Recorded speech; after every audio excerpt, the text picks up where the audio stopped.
personal and national development.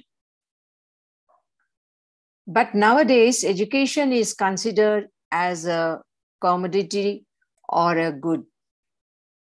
Due to consumerism, the concept of education has changed.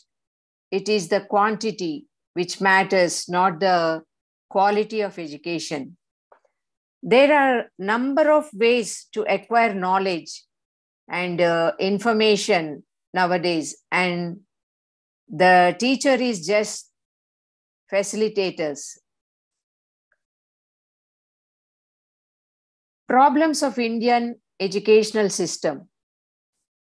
Faulty educational system. Indian educational system is faulty, which emphasizes on marks, scores, and grades. Then lack of hands-on experience. It involves the students' kinesthetic experiences. Students learn from hands-on experiences and they understand the gap between the theory and practice. Poor quality of educators and teachers who students don't get a seat in medicine, engineering, law, and nursing, prefer to join in the teaching professions. So the quality of teachers is very poor. Then low quality institutions, government schools and colleges do not have minimum classrooms and other facilities. So private schools and colleges are established and run for commercial purpose without playgrounds and other facilities and good faculty. And present education emphasizes on marks, grades, scores, without any moral and ethical values. Lack of funds. The budget allotted for education is very low. It's not a sufficient budgets. So governmental institutions having lack of funds. Then even if they get the funds also, there is mismanagement of funds. Nowadays in schools, they are providing afternoon meals, eggs and other dry fruits and all. So those items also they are misusing. Then problem of brain drain. Most of the students of IIT and IIMS, doctors and engineers are migrating to other countries like USA, Canada, Australia, Germany, rendering their services there. So the reason behind it is high salaries, recognition for their talent and merit in foreign countries, and existing caste, regionalism, reservation system like in India. Then wastage of resources. Resource is money, material, or people as assets that can be used for the effective purpose. Then wastage of resources refers to the inefficient use of resources for non-essential activities. Then the problem of primary education, lack of proper administration and management, education of girls, poor quality of teachers, and lack of parental education, poverty are the major problems in primary institutions. Then reservation for underprivileged and right to education. Education is the fundamental right of the child.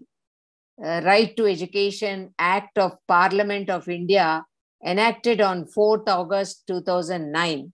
But still there are many parents do not send their children to schools and deprive their child's basic fundamental right due to poverty.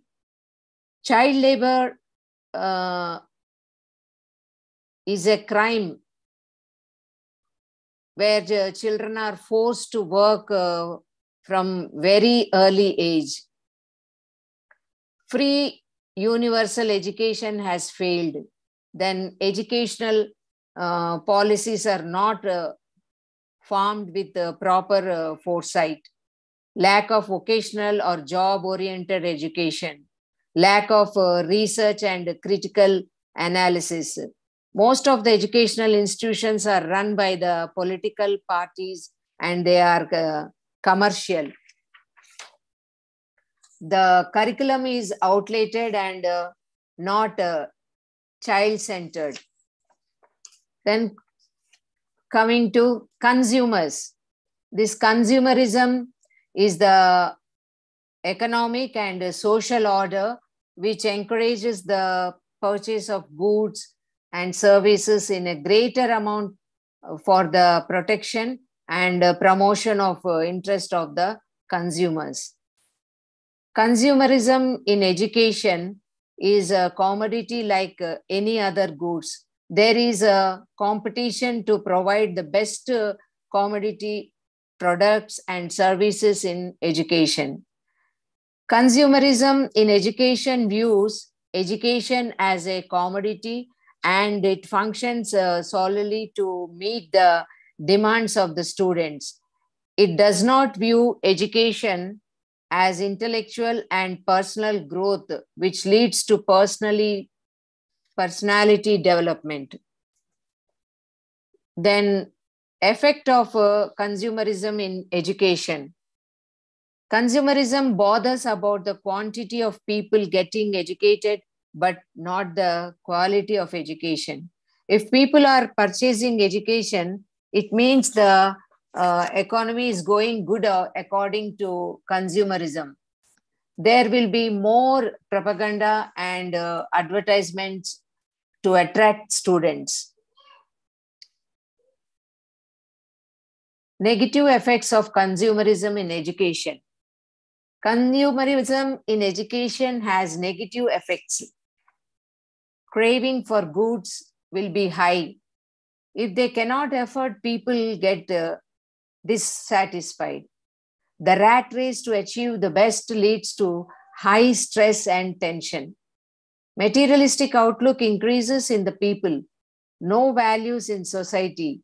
Demand of private and corporate schools increases due to better quality compared to government, and government institutions get closed. So when people can afford to send their children to expensive schools, local schools get closed if they do not perform well. Due to the shift in educational system, boarding schools, semi-residential schools are emerged. Then this affects the institution timetable, duration of study hours, in turn affecting the mental health of the students. There is change in the attitude of the people. The wrong perception develops among the people that only private and corporate schools and expensive schools impart good education and government schools cannot do so. Children's lifestyle changes as they have to study more hours. There is no scope for games and sports. There is no scope for the overall development of the children. Children work hard to get high scores by wrong means. Individualism increases.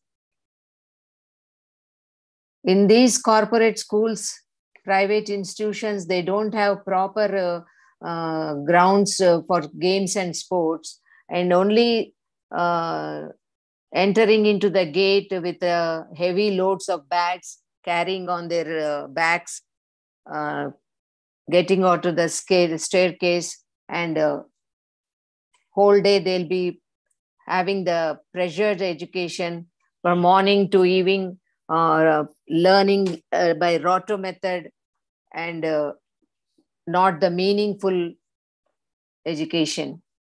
Parents' expectations increase as they spend more money on their children's education. Hence, they create more stress. Children's biological cycle gets disturbed and their mental health gets affected. High level of stress, anxiety, depression among the students is developing suicidal tendency among the students. They lack self-confidence and losing their precious life easily. Every day, we'll be hearing a maximum number of students, they were trying for this suicidal tendency. India, being a culturally rich, traditionally wealthy country, ethical and moral values were given more importance. The aim of education should be to make man human. Hence, consumerism in education should be replaced with the sound philosophical base of education in our country. Then technology. Technology is the scientific application of knowledge for the practical purpose and betterment. Technology has brought changes in every field, and education is no exception for it. It is major tool to communicate with students the pedagogical aspects.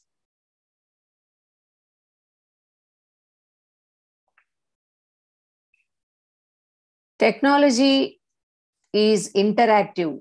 The students learn through interactive mode. They get motivated for learning. Example, learning geography through Google Maps. Simulation in learning brings reality to classroom. Through internet, students can research real problems of the nation and the world. Formal classroom learning, which is restricted to textbook, technology enabled to form working groups which enhance group activities, discussions, debates, etc. within the group. When learning takes place through technology, the teacher becomes facilitator. They do not teach but guide and train students for problem solving and decision making. The students who get easily bored in the classroom teaching learning process because of the short span of attention and boredom can sustain their interest in using technology. Technology offers multiple resources to enhance learning, such as websites, online tutorials, web links, etc.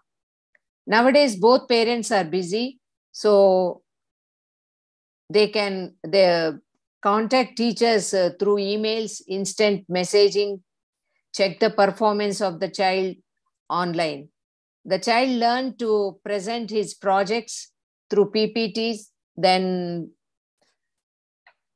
uploading assignments, join online courses, e-forms, virtual labs, virtual field trips, save money and use of paper also.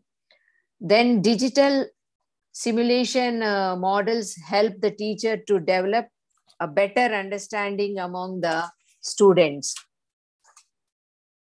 Technology enables the students to learn at their own pace. It encourages individual learning. The students enjoy learning through different activities using technology. It boosts up memory and knowledge retention. Since the world has become a global village, through the internet, we can get information from anywhere in no time. And disadvantages of technology in education. Students get distracted soon, and addiction like behavior is observed in students. They can easily learn to cheat in academics. They may get disconnected and human touch is lost. They cannot differentiate between reliable and unreliable sources. Everybody cannot afford to technological devices.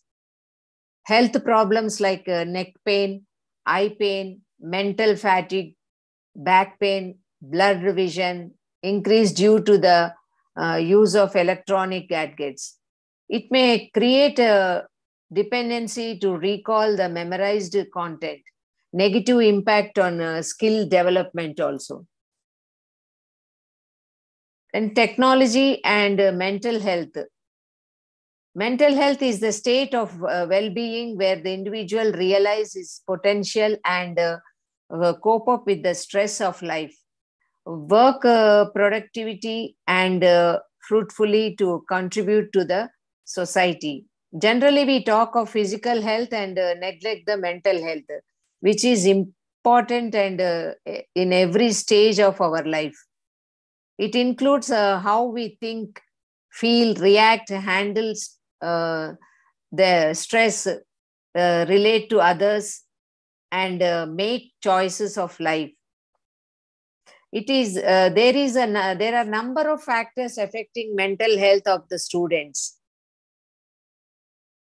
Then technologies have many advantages. It helps us to connect, interact, and communicate, clarify our doubts, and improve productivity. But frequent use of technology can develop loneliness, stress, and anxiety among the individuals, which further leads to depression. Hence, it is essential to develop healthy technological habits. Then, digital hygiene.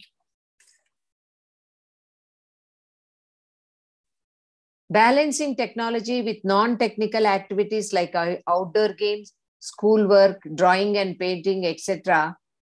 Then spending a day without technology, either at park, picnic, visit to friends' home, zoo, planetarium, etc.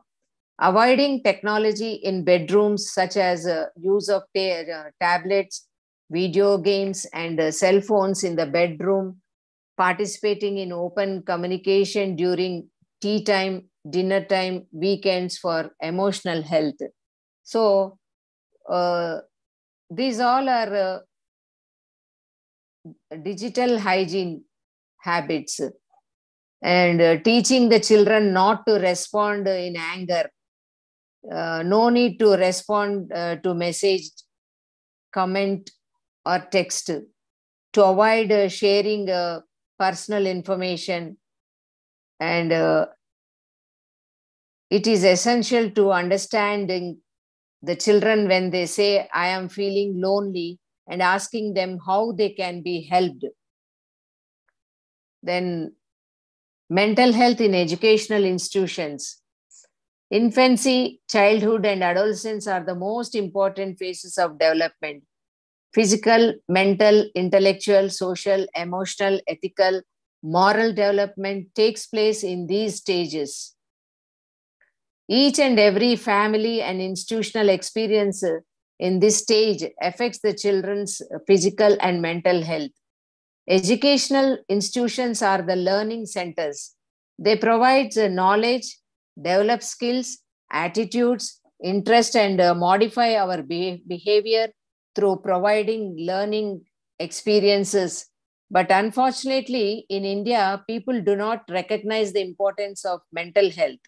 Even in educational institutions, there is lack of basic mental health care practices, stress management training, and counseling centers, and self-care schedule, and yoga in curriculum for the mental well-being of the children.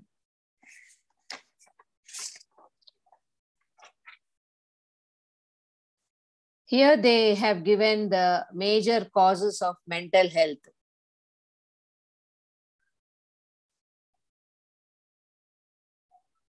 The reasons are overburdened, impractical curriculum, inefficient faculty who are not capable of teaching effectively, poverty of the parents, lack of proper educational guidance, lack of support, extreme frustration and helplessness, commercial educational institutions, poor relationship with parents, higher depression rate in children from advantaged families, then lack of such topics in teacher educational curriculum, hesitation among students to go to counselors or mental health professionals.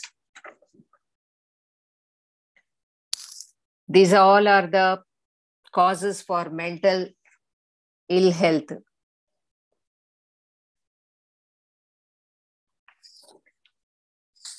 Academic stress. It is mental distress caused by failure in academics.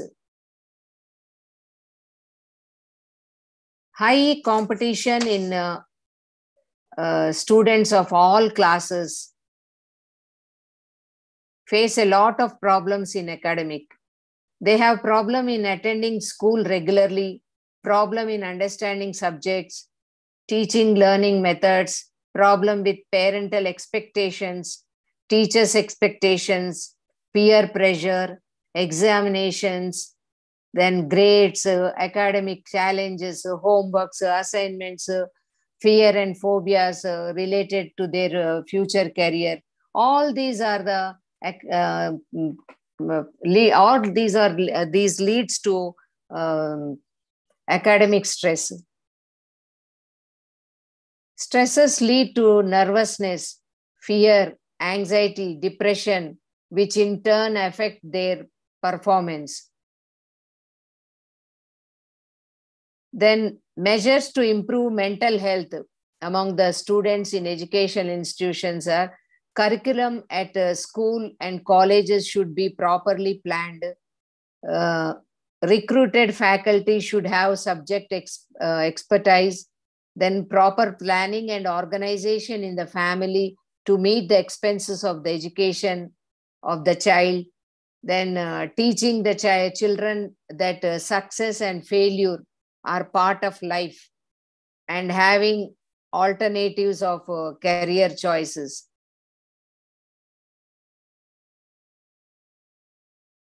Encouraging thoughtful conversations related to mental health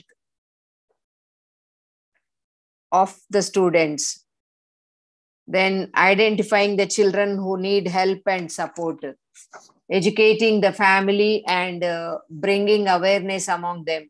Establishing guidance and counseling centers in educational institutions for the help. Practicing yoga, meditation, games and sport like extracurricular activities as stress busters.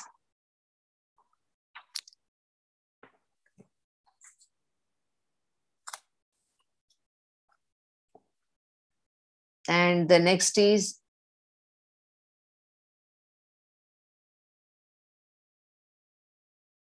guidance and counseling in schools.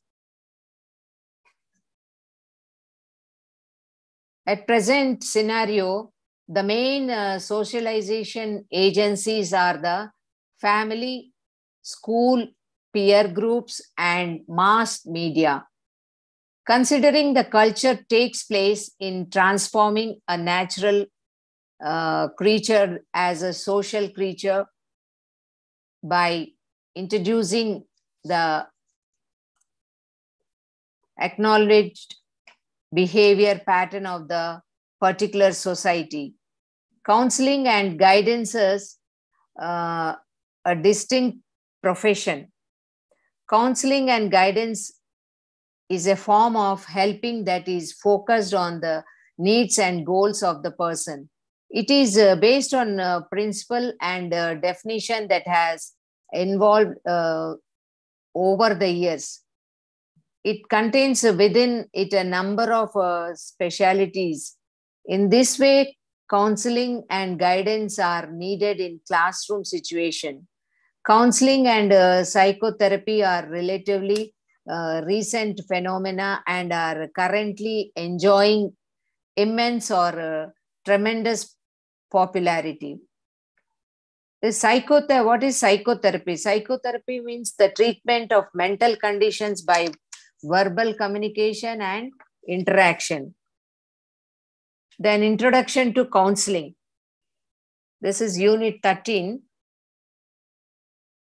So this course of action includes the study of social values, merits, demerits, judgment, art, rules and regulations, customs, convention, and livelihood as well.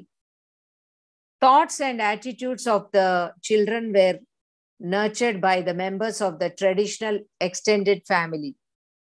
And family of orientation, including mother, father, siblings, grandmother, grandfather, uncle, aunt, paternal uncle, and other relatives. The responsibility of security and nutrition of the children depended on the relations in extended family. Do the children get the proper protection in a nuclear family with a successful socialization? A number of social questions have arisen in the face of social changes. In this way, counseling and guidance are needed in classroom situations. The counsel, therefore, is to advise parents, teachers, ministers, doctors, nurses, social workers, lawyers, as well as a host of other people give counseling. But psychological counseling contain advice-giving components. Definition of counseling. Counseling is a form of talk therapy. It is a process where an individual, couple, or family meet with a trained professional counselor to talk about issues and problems facing in their lives. Professional counseling is confidential and non-judgmental. The term counseling includes work with individuals and with a relationship which may be developmental, crisis support, psychotherapeutic, guiding, or problem solving. The task of counseling is to give the client an opportunity to explore, discover, and clarify ways of living more satisfyingly and resourcefully. Counseling denotes a professional relationship between a trained counselor and client. The nature of counseling.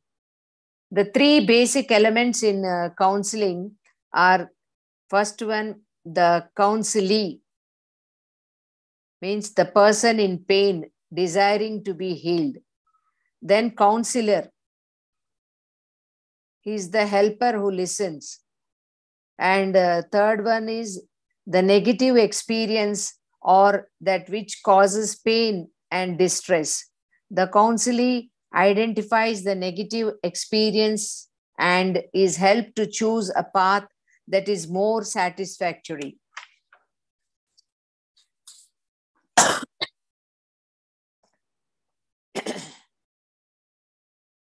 The objectives of counseling is to help the counselee to discover and solve his personal problems independently. Professional counselors help clients identify goals and potential solutions to problems which cause emotional turmoil, and to seek to improve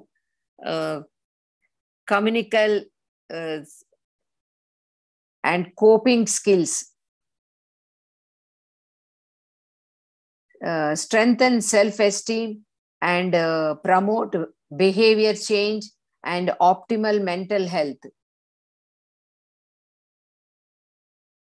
School counseling mainly refers to providing assistance and guidance to students in making the right choices in their studies, educational plans, then helping students deal with emotional issues such as performance and testing anxiety, then analyzing school data to help administrators better understand students' needs, then interpreting achievement, cognitive aptitude, and achievement tests, suggesting appropriate school attire. Goals of counseling is to enable the individual to make critical decisions regarding alternative courses of actions without outside influences. Immediate goals include helping the person do what is in his best interest, the reduction of emotional distress, increased self-knowledge, and improved relations with others. Nature of mentoring. Mentoring is widely recognized as an effective strategy of for supporting the professional learning of teachers and students, teachers across learning of teachers and student teachers across different educational contexts. A mentor may provide instructions, inspiration, emotional support, and role modeling to mentee, also sharing knowledge about his or her career path. A mentor can assist with career exploration, goal setting, networking, and resource discovery. Mentoring allows people to learn from one another and facilitates to transmission of knowledge in education. Mentoring entails partnering young people with an older peer or adult volunteers who serves as a positive role model. Mentoring, rather than developing specific academic abilities or information, focuses on building confidence and relationships, developing character and raising expectations. Mentoring compared to training. The training focuses on teaching work-related skills or processes. Mentoring compared to role modeling. While mentors are role models, role modeling need not involve any direct contact or actual relationship. Then, characteristics of effective mentoring relationship. Though no two relationship are the same, successful mentoring relationships have certain things in common.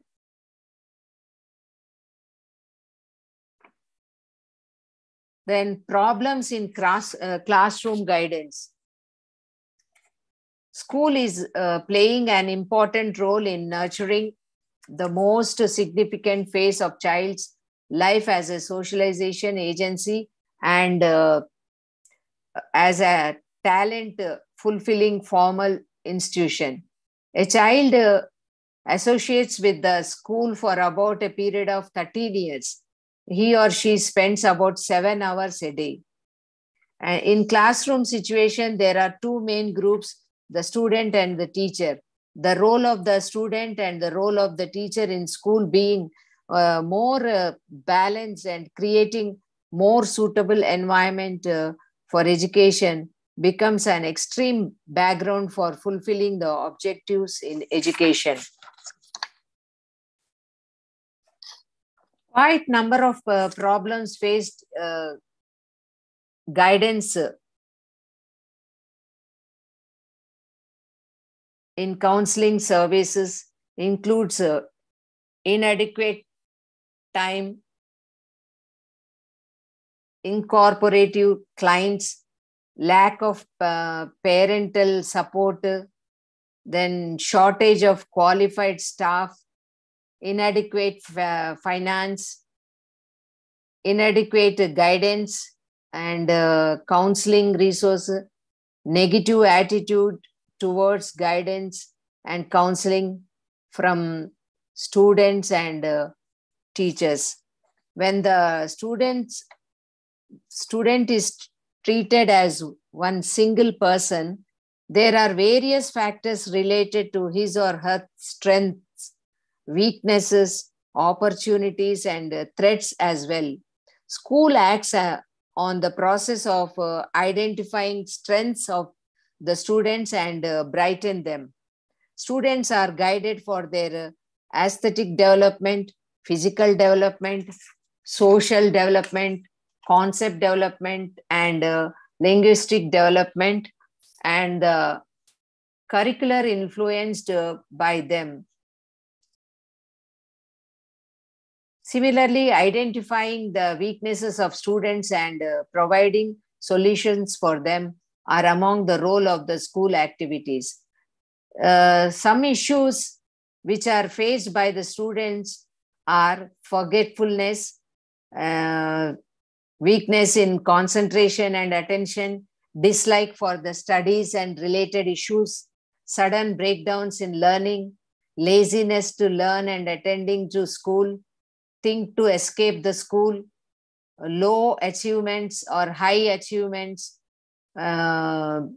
slow in studies, carelessness, forget to do the homework. Then these all are the issues which are faced by the students. Then there are two main functions in guidance services.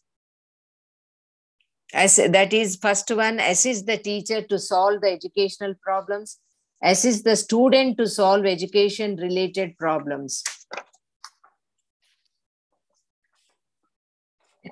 Here in every unit, if you go through each and every line, very briefly, clearly, they have given the subject very, so you can get the good knowledge from this. Then unit 14, types of counseling and guidance. Counseling and guidance, the process of helping individuals discover and develop their educational, vocational, and psychological potentialities, and thereby to achieve an optimal level of personal happiness and social usefulness. Barker and Steffler in 1979 see counseling as a professional relationship between a trained counselor and a client. Then in 1972, Olenka defined it to be process whereby a person is helped in face-to-face relationship, and McKinsey in 1983 explained counseling as an enlightened process whereby people help others by encouraging their growth. Counseling is a process designed to help clients understand and clarify personal views of their life space and learn to reach their self-determined goals. And meaning of guidance. Guidance in simple terms is to direct or provide assistance to someone who needs help. And counseling refers to professional services provided to an individual who is facing a problem and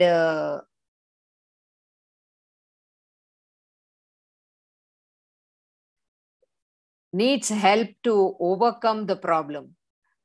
Counseling is considered to be an integral and central part of the guidance. So,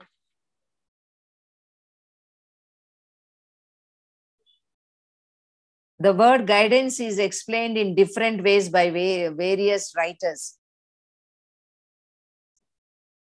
but all having the same meaning.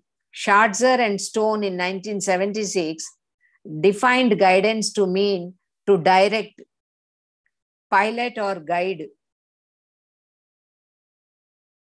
Then Bakare in 1996 referred to guidance as a more directive or perspective form of assistance.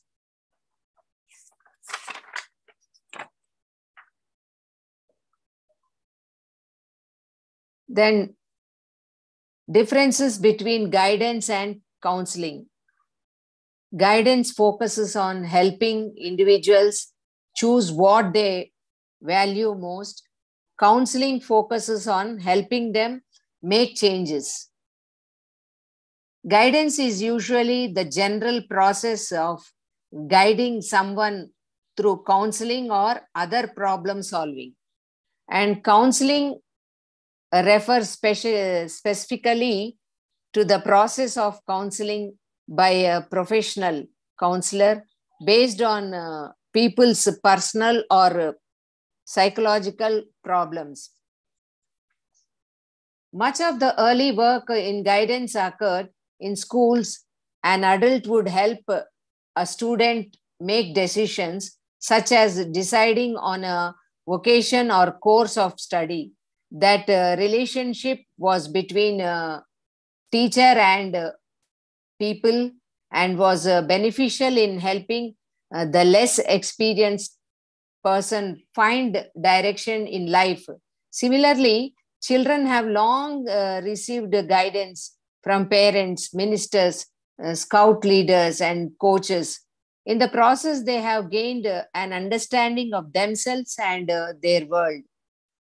Writers, in most cases, find it difficult to distinguish between the two words. According to Schertzer and Stone, 1976, the attempt of differentiate between guidance and counseling has not met with any measure of success because it is difficult to make a distinction between the two terms. Here they have given the table of differentiation between counseling and guidance. You can go through that. Then classification of guidance and counseling.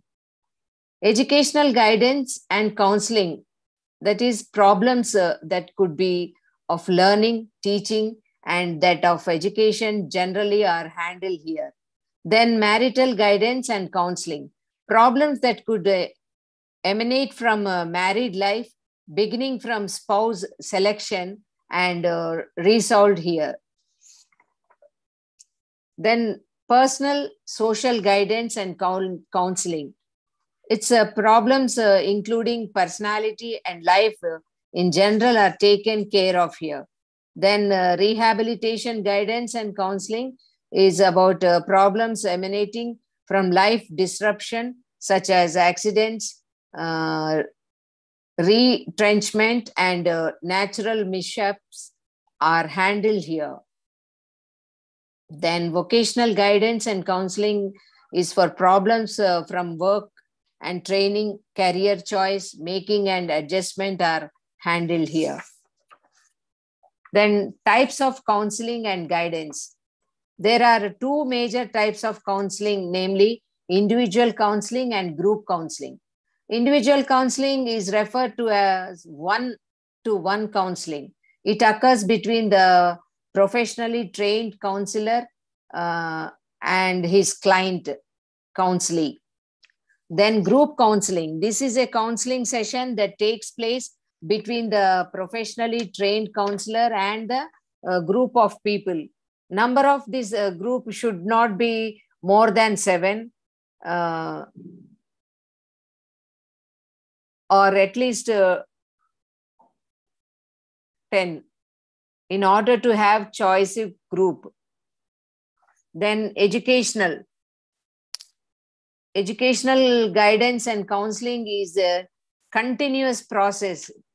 Each people is helped to adjust himself to the world of his academic work and its demands by developing desirable curricular interests and worthy life goals, cultivating efficient work habits, sound study skills and practices, fostering desirable interpersonal relations, securing satisfactory mental health, and acquiring high sense of moral. Then sub areas in educational counseling. The areas of educational counseling is broadly divided into three sub areas. The first deals with the appraisal of strengths and weaknesses of the learner. Then second identifies the strengths and weaknesses of the study skills and providing the necessary remedial services. The third concerns resolving personal problems and improving interpersonal relations, leading to better mental health. Teachers have the most frequent contacts with pupils, and the development and adjustment needs of their pupils often expressed in classroom groups. Counselors may effectively assist teachers as consultant. Then vocational. From the earliest years of our lives, we are asked to consider want to be when we grow up. Every time parents or relatives or in classroom, teachers also will be asking what you want to become in future. Then parents and guardians carefully plan and manage their children's educational experiences in the hope of preparing them for successful careers. Okay, as a caregiver, you're faced with the challenge of helping children and youth identify and achieve their career goals. Vocational guidance. It is the process through which an individual is helped to choose a suitable occupation, make the necessary preparations for it, such as enter into and develop into the training program and all. Then effective vocational guidance. Without of it, people will drift into some job, resulting in inefficiency as well as personal dissatisfaction, causing a variety of problems.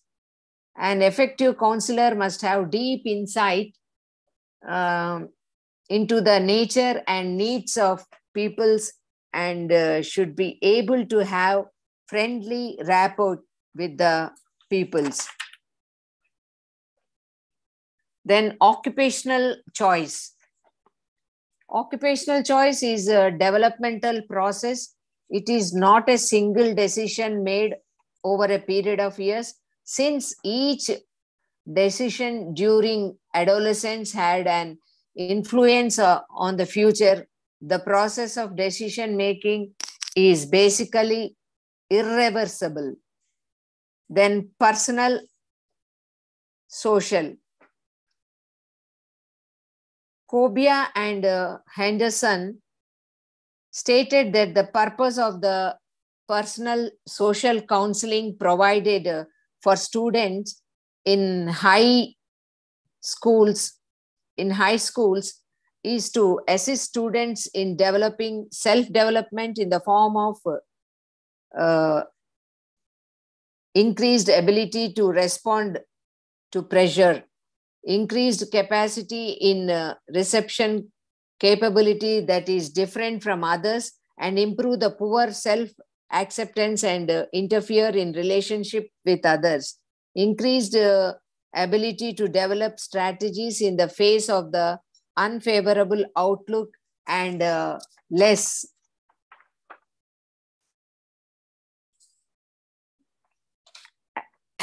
clear and increased ability to choose alternatives and to assess the consequences of the action to be performed, increased ability to steer and control emotions, and increased understanding of all the things that happen in making choices. Then advantages of guidance in counseling. The guidance and counseling purposes include assisting individual students, teachers, adults, and the society.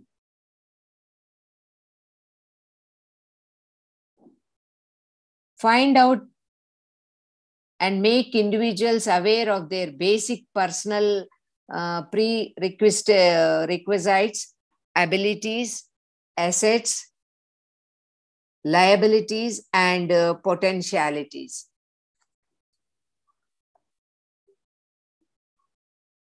And provide usable information on vocation and to correct or clarify misinformation. And then to assess an individual's chances to succeed in the labor market, create awareness of clients in the availability of jobs and how to progress in it, make available opportunities for further training and advantages in occupations, suggest alternative careers and realization of priorities, summarized the objectives in various schools, then assist students in making appropriate and satisfying personal, vocational, and educational choices, assist student acquire a positive image of self through self-understanding the needs and problems of each person, assist teachers and school personnel in understanding the need and problems of each student, assist school authorities, administrators in improving educational objectives and programs of interpersonal relationships, and contribute to educational planning, mobilize all the available resources of the school or home for satisfaction of the vocational, educational, and socio-personal needs of the student. Supplement school instructional and administrative input into the learner. Help students to develop proper attitude towards themselves, others, school, values, interests, morals, beliefs, and discipline. Help students develop to optimize and utilize their skills and correct the sources of their weaknesses and to improve the standard of education. Help learners to live within the framework of an institution. Help people achieve independence with a minimum of conflict with institutional values. Promote in pupils good sense of awareness, ability to acquire good knowledge of the world of the work.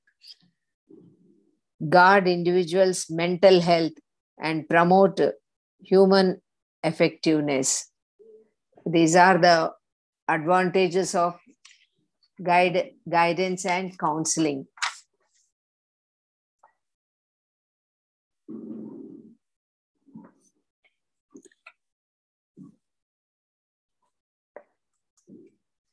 We have completed the 14 units of educational psychology. Thank you very much.